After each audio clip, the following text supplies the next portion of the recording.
Class 7 এর ইংরেজি chapter 6 এর 6.4 যে অ্যাক্টিভিটিজ আছে, ফিল ইন দ্য ব্ল্যাঙ্কস আছে, এটার অ্যান্সার দেখার চেষ্টা করব। চলুন শুরু করা যাক।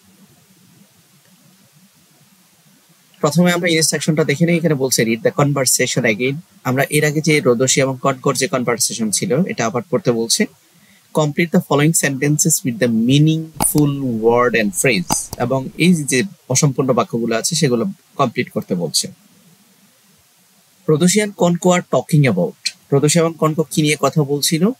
রোদসী এবং কনকো কথা বলছিল টকিং অ্যাবাউট অ্যান আর্টিকেল। পরের বাক্য এখানে বলছে যে antelope is a kind of animals. Antelope এমন এক ধরনের প্রাণী যেটা খায় its tree roots, leaves, plants and grass and flowers. After reading the article Rodoshi and Konko couldn't understand. আর আর্টিকেলটা পড়ার পরে রোদসী এবং কনকো বুঝতে পারে নাই।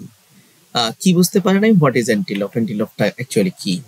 রোদসী and Konko guessed antelope is an animals. Rodoshi এবং কনকো বুঝতে পেরেছে অ্যান্টিলোপ হচ্ছে এক ধরনের অ্যানিমেল, কারণ ইটস ফুড, কারণ এটা খাবার খায়। To find out where antelope lives, মানে to find out where antelope lives, তারা চেষ্টা করেছিল যে অ্যান্টিলোপ কোথায় বসবাস করে এটা খোঁজার।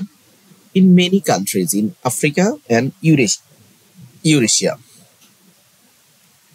Two find out the meaning of any text, কোনো টেক্সটকে খুঁজে পাওয়ার জন্য আমাদের কি করতে হবে? We must read it carefully.